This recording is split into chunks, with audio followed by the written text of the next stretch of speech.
Dado Clemente, ngayon, magtago ka na dahil huling-huli yung kadaldalan mo, yung ngalngal ka ng ngalngal, yung bunganga mo, matanda ka na, tapos yun pa ang pag-uugali mo.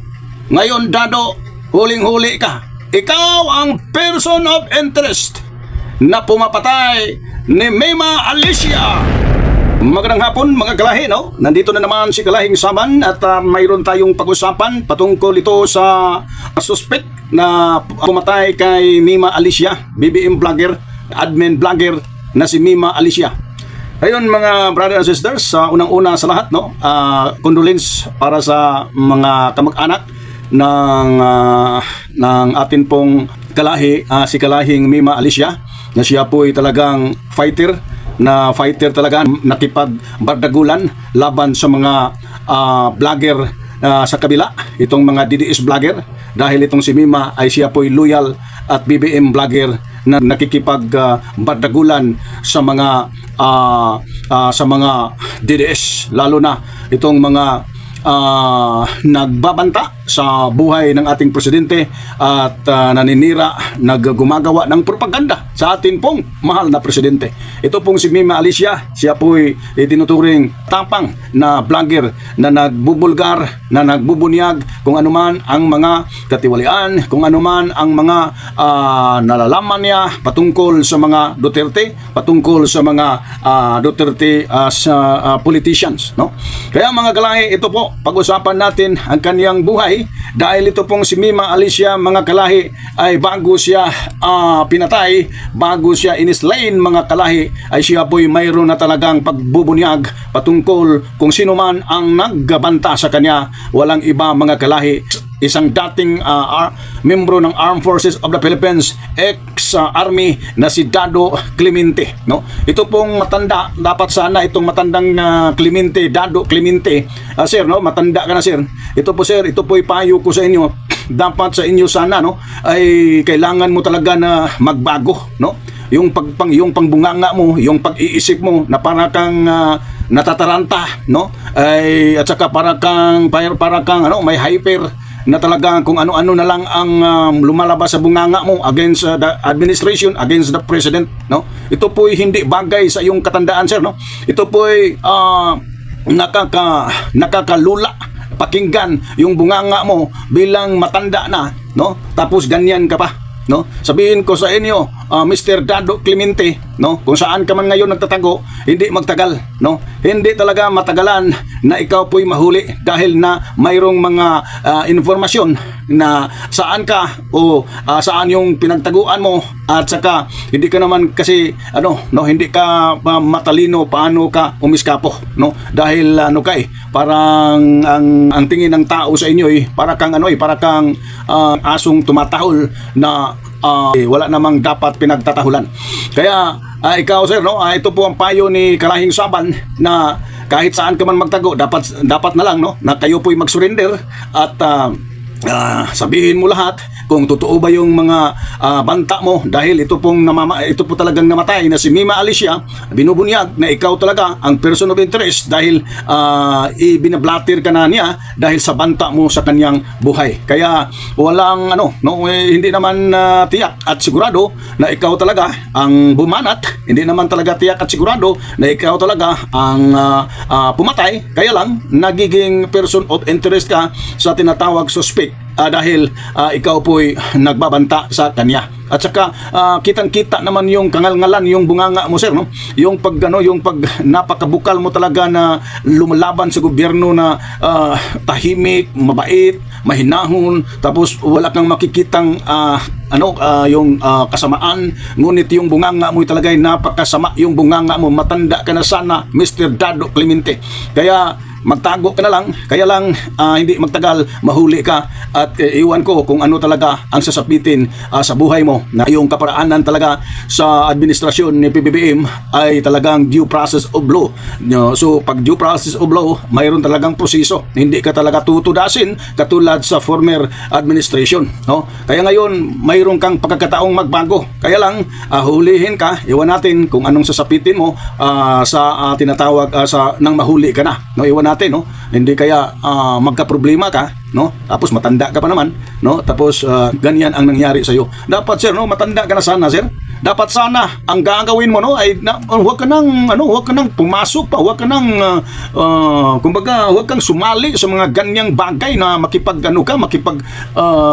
magsasalita ka ng pagbabanta, no? Tapos magsasalita ka ng napakapangit pagmumura against the government. Pangit sa isang matanda 'yun, sir, no? Dahil malapit na yung buhay mo, dahil matanda ka na eh. Pag matanda na ang tao, ito po'y normal na hindi na magtagal, malapit na talagang matapos ang buhay sa bawat matanda. Yun talaga ang katotohanan, no? Yun talaga ang natural na talaga yung mangyari. Kaya dapat sana sa mga matatanda katulad mo, sir, no, ay huwag kayong makipaglaban sa gobyerno. Walang ginagawang masama ang gobyerno sa inyo. No, bakit kayo ganyan? Wala kayong galang, walang respeto, mga matatanda kayo, no? Panoorin natin mga kalahi itong pagbubunyag ni Mima Alicia. Noong buhay pa siya at ngayon ay patay na. Panoorin ninyo ito. Na magbanta kahit na sino. Pinablatter ko na tong kupal na to eh. Pero sige, ngayon meron na naman siyang pautot. Ang kanyang banta, yung pamilya daw namin, sisilaban niya. So yung pamilya daw ng mga vloggers na sumusuporta dito daw po sa administrasyon ni President Bongbong Marcos, sisilaban daw po ng kanilang intel. Yan yung sabi ni Dado Clemente. So, Jake Magnus, o kung nakikinig ka man, sisilaban daw ni Dado Clemente yung pamilya mo. O Chris Ulo, kung nakikinig ka man, sisilaban daw ni Dado Clemente yung pamilya mo. O Sir Mike, diba? Si Mike Aberen, si Takero, lahat po ng sumusuporta dito po sa administrasyon. Sir JDB, yan, munting tinig. Sisilaban daw po ni Dado Clemente yung pamilya ninyo at pamilya ko. Dahil nga daw po sa pagsuporta natin dito kay President Bongbong Marcos. Alam nyo, meron pong update dito kay Dado. Kasi 'di ba alam nyo naman na pinablatter ko siya dahil talagang malinaw naman na threat yung ginawa ni Dado Clemente sa aming mga vloggers. Actually, just to be clear hindi po natatakot si Mima Alicia sa sinabi ni Dado. Kasi ano naman yung credibility ng taong yan, di ba? Alam naman natin na siya lang po ay isang attack dog, di ba? Ni former President Duterte. Although sabihin na lang natin na naging miyembro siya ng Armed Forces of the Philippines, pero hindi naman po yan retired. Talagang umalis yan sa serbisyo dahil nga merong kaso ng bababae nahuli with minor, nireport ng kanyang asawa. So ngayon, mga minamahal, di ba alam ninyo, nung nakaraang araw pinablatter ko itong si Dado Clemente at binigyan naman ako ng advice ng aking abogado, pero hindi ko siya pinablatter dahil sa natatakot ako. Pinablatter ko siya dahil yung mga subscriber ko natatakot, 'di ba? So meron silang care, nagki-care yung mga subscriber ko sa akin, kung kaya tandami nag-message sa akin. So syempre, alangan naman hindi ko dinggin yung boses ng aking mga followers, ng aking mga subscriber. Mini-message nila ako, Mima, kailangan magpa-blatter ka, kailangan bigyan mo to ng action, kailangan gawan mo to ng hakbang. Kasi pag hindi nyo binigyan ng action yan, kahit isa lang sana sa inyo kumilos, kasi pag hindi binigyan ng action yan, itong si Dado, paulit-ulit daw po yang magbabanta. So ngayon, pinablatter ko, ang dami nag-content sa akin, o si Mima, takot, kasi pinablatter si Kap Dado, ganyan. Meron bang takot, mga minamahal, na ako lantaran kung sinabi sa inyo? Okay lang sana kung nagpa-blatter ako tapos pinrivate ko eh. Hindi naman eh, nilantad ko sa inyo na pinablatter ko on public. Ibig sabihin nun, hindi ako takot kahit makarating man yan kay Dado Clemente. Isa lang ang ibig sabihin yan, pinapagana natin yung rule of law and due process. Now, after kong ipablatter itong si Dado Clemente, nagsalita siya.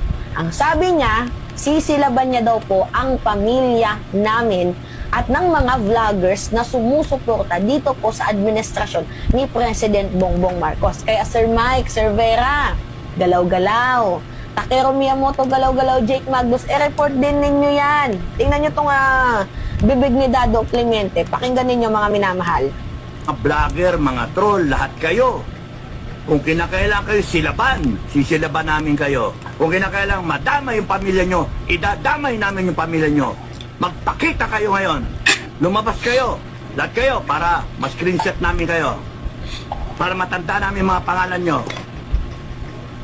So ngayon ang tanong, bakit kailangan kami ang lumabas pa? Eh nakikita naman kami on SOCMED, nakapublic yung mga name namin. At bakit kailangan mo kaming ipahanap? Bakit kailangan mong idama yung pamilya namin? 'Di ba? Nagtataka lang ako. Kasi ito yung pangit sa kanila eh. Ang hilig nila sa ad hominem. 'Di ba tayo kaya nating makipag-argumento, makipagdebate without using ad hominem? Pero sila, tingnan nyo, oh, pok-pok, mamamatay tao. 'Di ba? Ganon nila tayo sabihan eh. Pero tayo gumanti ba ng ad hom? Hindi. Dinadaan natin sila sa rule of law and due process. Yan po mga kalahi ang pagbubunyag ni Mima Alicia patungkol kay Dado Clemente. Itong si Dado Clemente talaga ang nagbanta sa kaniyang buhay, no? Hindi lang kay Mima Alicia ang pinagbabantaan niya, kundi pati na ang lahat ng mga BBM vloggers, yung admin vloggers, mga kalahi, no? Yun ang sabi ni Mima Alicia. Kaya kailangan itong taong ito po ay pananawagan ko sa atin pong PNP, sa hipi natin na si Nartates. Ikaw po sir, kapalit ka po sir ni General Torre, no? Ito pong si General Torre napaka-close sa mga admin vloggers.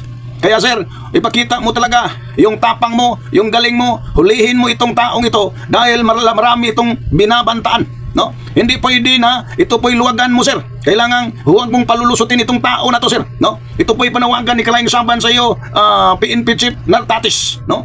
At saka kung sino mang utusin mo na talagang huhulihin ito, madali lang itong huhulihin sir, no? Madali lang itong taong huhulihin dahil ito pong klaseng tao ito, hindi naman ito matino ang pag-iisip. Matanda na po ito sir, hindi na po ito kayang lumayas, hindi na po niya kaya talagang mag-iskapo. Kaya sir, huwag mong luwagan, huwag mong palulusutin, kailangan mo talaga nahulihin agad itong tao na to, imbestigahan, at kung mapatunayan na siya po nagkasala, kung maaari itong matanda na to ikukulong at huwag niyong palalabasin. Ito po'y pagkukulong na wala nang labasan, meaning walang bail, hindi billable, no? Kapag ito po'y mahuli sir, no? Ito po'y panawagan ko, no, na marami itong binabantaan ng mga admin vloggers, no? Kaya itong mga PNP natin, mga kapulisan, kung sino pong mga kriminal, kailangan natin pananagutin, hulihin natin ang klaseng tao, yung klaseng tao na yan, dahil yan po'y salot ng ating bansa, mga kalahi. Huhulihin yan,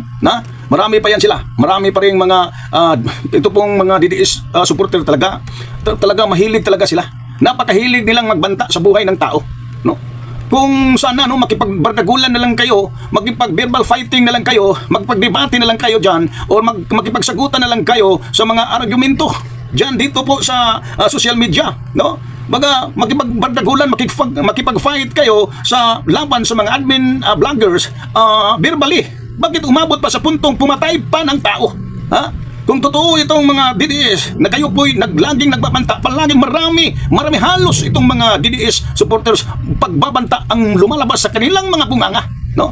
Ito namang mga admin, mga loyalist, ito pong mga camping, ito pong mga BBM supporters, talagang napakamahinahon, makadiyos, no? Hindi talaga iniwasan talagang magmumura dahil ang pinagtatanggol namin, ito pong aming presidente, hindi magmura, mahinahon, makadiyos, no? Hindi magalitin, napakakalmado na klaseng presidente, disyente, no? Yung mga BBM na mga supporters, ito po talaga yun po ang namamana namin, ang pagkamahinahon, ang pagkamakadiyos, hindi umabot sa puntos sa isipan ng mga BBM vloggers, BBM supporters na pumapatay. No, dahil yun ang pinagmanahan namin, ang presidenteng mahinahon, ang presidenteng mabait, matalino at mapagmahal, maibigin at saka nagtatrabaho. Kayong mga Duterte supporters, kayong mga Duterte vloggers, ang lumalabas sa inyong mga bunganga puro pagbanta. Ang lumalabas sa inyong mga bunganga, mga komento puro papatay o pagbabanta, pagmumura. Saan ba kayo nagmana, no? Wala nang ibang pinagmanahan ninyo ang dating palamura na ating Pangulo, no? Kaya huwag kayo ng ganyan dahil hindi yun pwedeng magiging example kung ikaw po'y palamura, ikaw po'y bastos ng bunganga, ikaw po'y pumapatay ng tao, dahil bawal yun sa Diyos na may kapal, na pumapatay ka ng tao, na ikaw po'y magsasalita ng pangit, masama against your kapwa, against your neighbors. Kaya dapat matuto kayo, mga DDS vloggers, magbago na kayo, ha? Magbago na kayo. Dahil walang mapupuntahan yung mga ginagawa ninyo, yung pag-iisip ninyo, yung puro galit, no? Puro pagmumura, puro na lang mga pagbanta, puro na lang mga kamumuhi, no? Kamumuhian ninyo yung mga taong nagdidepensa sa katarungan, no? Justice. Kaya dito na lang tayo mga kalahi. Ito po si Kalahing Saban, no, na pansamantala namang tapos sa atin pong sa atin pong na video ngayon. Tapos iiwan ko sa inyo ang mensahe, huwag kayong lumalaban sa gobyerno dahil ang lumalaban sa gobyerno lumalaban sa Diyos. Dahil walang gobyerno na hindi tatag ng Diyos. Diyos po ang nagtayo, nagtatag dito, pahintulot na mayroon po tayong leader. So igalang natin ang ating gobyerno sa administrasyon ni PBBM. Ito po yung sulat ni Apostol Pablo sa taga-Roma na kailangan na igalang natin ang gobyerno dahil pag gumagalang tayo sa gobyerno, ginagalang natin ang Diyos. Dahil walang gobyerno na hindi tatag ng Diyos. Diyos ang nagtatag nito. Kaya pag lumalaban ka sa gobyerno, magrebelde ka sa gobyerno, nagrebelde ka sa Diyos. Kaya nga ang nangyari, pag nagrebelde ka sa gobyerno, yun, nagrebelde ka ng Diyos. Lahat ng nagrebelde sa gobyerno, tingnan mo yung mga ugali nila, no? Utak kriminal, no? O palamura, utak kaguluhan. Yun ang napala sa mga taong lumalaban sa gobyerno dahil lumalaban yun sa Diyos. God bless mga kalahi.